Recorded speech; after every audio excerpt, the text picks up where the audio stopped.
Hello and happy holidays. I'm Erica Sargent. And I'm Joe Donlin. We are excited to share with you some of our favorite Eye on Chicago stories, all about good people doing good things. First, something I never thought I'd see. My friend Joe in the kitchen in an apron. Didn't get the hands dirty, or in this case, dusty anyway. Not that she needed it, but I lent a hand to baker Anya Viner, who turns bread into incredible works of art. Take a look. Pretty purses, fancy footwear, cartoon characters, and more. This was for the Mardi Gras. All very artistic and all made of bread. Yes, bread. And I started making this for friends and family, and everybody said I should sell this. Anya Viner of Glencoe is the owner and founder of Tiger Tail Bakery, named for the street where she grew up, loving baking and art. Are you a baker? Are you an artist? What are you? Yeah, I like to think baker turned artist. Anya specializes in creations made of challah, a bread of Jewish origin commonly shared at ceremonial occasions. But her work is anything but common. I need to roll my sleeves up, I guess, huh? Yes. Let's do this. Something else that's not too common? Me in the kitchen. I asked Anya how she does it, and she told me to roll up my sleeves and find out. My task today, to create an emoji of a guy wearing sunglasses. Later on, I may or may not show you how it turned out. Cut your dough in 2 pieces. Do I have the right end of this cutter? I use the other side, but that will work too, yeah. I like to use the round one. This is not off to a good start. How'd I do? That looks good. Anya taught me all the steps from the all-important braiding. The right one goes over the middle. Okay. And then the left one goes over the middle. I've never braided my hair or my daughter's hair. Right. Okay. To getting it on the sheet pan and into the oven. Now I'm seeing where I messed up earlier. So it's very forgiving. Attach them in the middle? And then you attach the sides together. Very nice. While the bread is baking, let's learn more about Anya. A Los Angeles native, she came to Chicago to attend Northwestern University and its Kellogg School of Management. After high-level business jobs and 3 kids, she decided to get busy baking, something she really loves. My math-minded husband likes to tell me how many I've made. I think I've done over 3,000 now. After posts on Instagram, Tiger Tail took off with requests for events, classes, even corporate team building events. Everything is custom by request. What's the strangest request you've had? Well, they wanted it for a bridal shower, and I said, thank you, but I will not do that. I try to keep it clean. So how did the baking turn into art? How do I hang a loaf of bread on the wall? So I started working on preserving it and coating it in a resin and working with a conservator. So this has been a work in progress. A lot of hard work and a lot of flour. I buy 5-pound bags, but I'll buy 10 of them at a time. And people look at me. Yeah. Back in the kitchen, we're ready to decorate. Tons of candy. Oh, that's and what I... my kids are excited because they'll get to eat what we don't use. This looks nothing like sunglasses. Okay, so smush it out a little more with your fingers. It's okay. But Anya's was perfect. Mission accomplished. One thing we did well, we made a mess. Cheers. Very good, cheers. Good? Delicious. Okay, here's mine. But remember, it was my first try. I don't know, I was pretty happy with that. Yeah. I did all right. I'm coachable. You are. Room for improvement. Excellent job, Joe. Thank you. Well, from the kitchen to the golf course, our Jim Williams met some ladies who have been at the top of their game for decades. Golf can seem intimidating to people who've never tried it, but we took a ride to the south suburbs and met some women who say don't be afraid to pick up a club. Take your time. Good ball, Nina. That's a good one. Ooh, yeah. It's a beautiful sunny Monday morning at the Joe Louis the Champ golf course in Riverdale, and these women are ready to play. Golf is a great sport. It's great physically. It's a mental game. You have to know how to let go of that bad stroke and move on to the next one. The Ebony Ladies Golf League recently marked its 50th anniversary with a very glitzy gala. President Tracy Raoul says there's a lot to celebrate. She's on a mission to bring in more members. I am again proud to say since 2022, we've grown from 46 to 81. Many of them did not ever pick up a golf club. I want to grow the game and see more African American women playing this game. That's been a tall order over the years, well into the 1900s. At one time, African Americans were not allowed to play this game. They could caddy, and if they played, unfortunately, they had to play with subpar materials, equipment. Black people were forbidden from playing golf even on public courses around the country, including Chicago, until a few good men stood up. Walter Speedy and his 3 gentlemen sued the Park District because they couldn't play at the public course, Jackson Park. So they sued and actually won. Speedy's wife, Nettie George Speedy, paved the way for women, but it took a lot longer. We were not welcome at some of the white leagues. At 92 years young, Miljan Aiken stopped playing golf just last year, but she's still a regular at the course. I just love being out here, and I love the competition. Yes, I did. And competition is a key word. Hit it! Even among these close friends. And I will tell you, ladies are extremely competitive. And I think that's what I like. Cassandra Curry's dad introduced her to golf when she was 7 years old, and she's still hooked. It builds character. Even if you think that you can't, oh yes, you can. Cassandra says even when you don't make the shot, the fun makes it all worthwhile. As long as there's breath and I can still play, I will be an Ebony Lady because I just love the league, and I love our pink and black. I think we look wonderful. What a great story. And I love that they're proving you can take a big swing at golf or life at any age. Well, I met a wonderful group of teens who are showing that you're never too young to make a big difference. And I think it's so important to spread that joy that I get from art. Anya Acharya Yeah. and her friends Satvi, Zara, and Samantha are sharing joy. And all these crayons as part of the nonprofit Colors for Change. We take recycled art supplies that people donate to us and we refurbish them, then send them to underserved facilities. The goal, to help kids and teens explore their creativity. Here's how it works. First, the donations. They come from events at schools, restaurants, corporations, and from people who just want to help. I'm going to sharpen these. Then the crayons are cleaned up, and those that still need a little love are melted into new shapes. They're sorted by color and put into batches for delivery. A little more on that later, but how did this all begin? Anya says it started with her big sister, Anisa. She wanted to raise money for a maternal and childcare nonprofit organization in India, and we were sitting talking as a family, and we were thinking, what else could we send? We decided that we wanted to send some art supplies. Soon, with advice from family and help from friends, Colors for Change blossomed into a nonprofit organization with global impact. Costa Rica, Greece, India, Jamaica. A lot of those places have reached out to us and asked us for donations. One donation shows how a good deed can grow into a mission.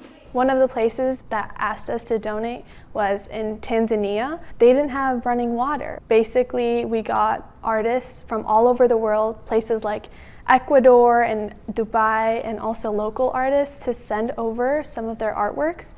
And we raised around $1,500 to build a well for the kids in Tanzania. When Anisa went off to college, it was Anya's turn to take the helm. It's fine, yeah. So on this afternoon in Naperville, the girls are packing up and heading out. Shipping it off. They're on their way to donate crayons and other supplies to the Alive Center, a free after-school drop-in center for teens. Hi. They reached out to us They found us. They were looking for an organization to donate, and they found that we are a teen center, and they said, oh my gosh, we are collecting all of these school supplies, all of these crayons, art stuff. Would you be interested? And of course I said, absolutely. These kids took it upon themselves, not only going to school, doing their homework assignments, being involved in extracurricular activities, and they decided that they wanted to start a nonprofit to give back to people in the community. That's huge. These are our future leaders. But to Anya and her friends, it's pretty simple. Helping out and volunteering is a really rewarding, and it kind of fills you up inside with something that you don't really get from doing anything else. We have a lot more stories to share. Stay with us when you'll meet a man who kept his eye on the prize and wouldn't let anything keep him down. Some of our stories focus on people who don't just have careers, they have callings. One of them is an 87-year-old Chicago doctor whose patients hope she never retires. Hi, Mary. Hi, Dr. How you doing? Hussein. I'm doing good. How are you? Yeah. Doc, as her patients affectionately call her, is oncologist Lily Hussein. And she's been at it a while, just completing her 55th year at Stroger Hospital in Chicago. What is it about it that makes you continue to work at your age? What do you mean at my age? You are insulting me now.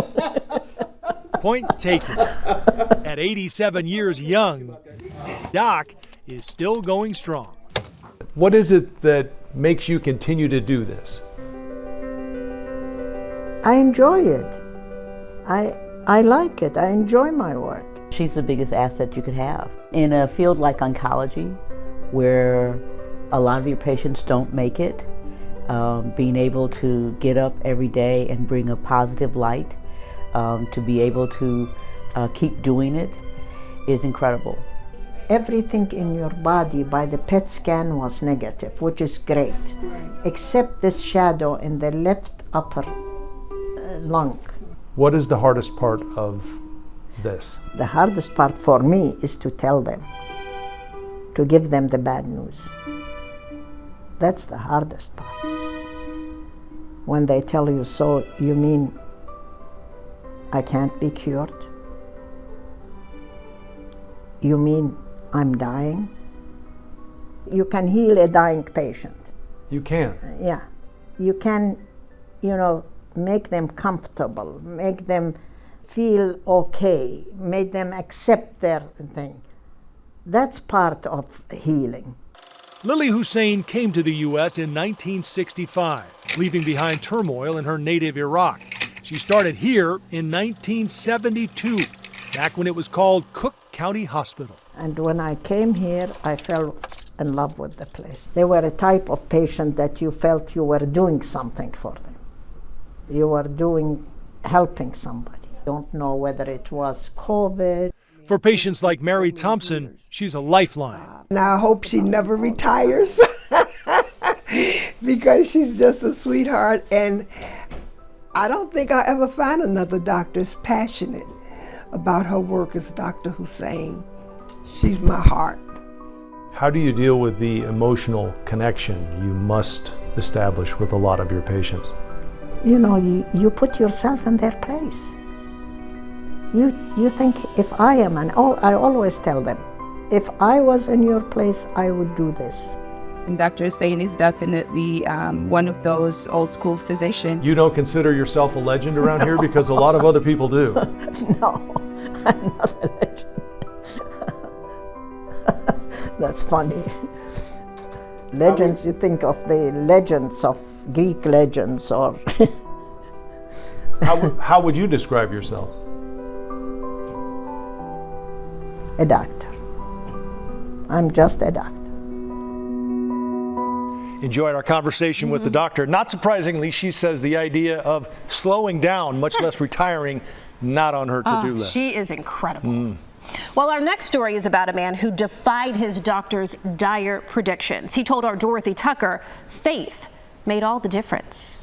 Clyde Scott is the founder of Focused on Fashion. He told us he loves photography, fashion, and God, and he's found a way to combine them into something beautiful. This looks good. This is the beginning of the process of the fashion show. This is what you would call a fitting. Line up for me, please. This is the practice before the big event. Designers do some last-minute measuring. Models practice their walk. And the man responsible for it all gets well-deserved applause. Scott, as everyone calls him, fell in love with photography as a child. He photographed models all over the world. He and his wife Jacqueline also produce fashion shows, like this one in Northwest Indiana. Focused on fashion. But all the excitement came to an abrupt end one night 4 years ago. I was in the studio. Within a split second, I lost the ability of the movement of my leg. I couldn't talk out of one side of my mouth. I called for my wife, and upon calling for my wife, I couldn't say her name. At just 46 years old, Scott had suffered a stroke. I tried to get out of the bed. I tried to do things I could normally do. I'm sorry. Take your time. I couldn't do anything. A conversation with his doctors left him devastated. He said, well, you're going to have to give up photography. You're not going to have that movement that you need to hold that camera. You won't have the strength for it. But ever determined, Scott said, no way. My response to the doctor was, I serve a whole different God that is going to bring me out of this. So he had another conversation, this time with God. I'm curious about those conversations that you had with God. Yes, ma'am. The conversations of why and what happened. What was that like? And my conversations were, if you bring me out of this, I'm going to do something great. I'm going to utilize every ounce of life in my body to build something great. He began to battle with a vengeance. I kept forcing myself to move. They put me into therapy, and I fought and I fought. It has been an intense struggle, but finally, Scott was able to not just hold his camera, but shoot with it on his own. Every last thing that I had forgotten came back in a matter of seconds. It was a rebirth. Scott says he never wants anyone to struggle like he did. This is what it looks like with the swelling. So he decided to include a stroke awareness portion in each of his fashion shows. you incorporate the education in the performance. I do. That is correct. I have medical staff that will come into the show that will speak about prevention, will speak about how to have the signs. I want to help people to not have to go through what I went through. There's another way Scott is keeping that promise he made to God. He's determined to do something great in the town where he lives, Gary, Indiana. He wants to start it all by making Gary into a fashion hub. I am looking at doing a fashion week for Gary, Indiana. A lot of the major cities, they have fashion weeks. A full week of fashion, a full week of art, a full week of dance, just celebrating culture. It's a tall order for a city that has seen much better days. But Scott remains convinced these streets will thrive in the future. Keep your hands up. Back at the fitting, the designers are satisfied. The models are set, and Scott has some final words. I'm trying to utilize my platform as a method to give people beautiful fashion and also some knowledge about what it does to take care of yourself to prevent going through that. We still have more to go. Coming up, you're going to meet an MMA champ. He goes by the name Shorty, but he is a giant, both inside and outside the ring. he's a stand-up guy you can count on to be there when you need him. Our Marie Saavedra introduces us to Shorty Torres, a little guy with a huge heart. Whether he's in or out of the ring, Jose Torres is a perfectionist. But first and foremost, he is a son, a brother, and a mentor. Ready?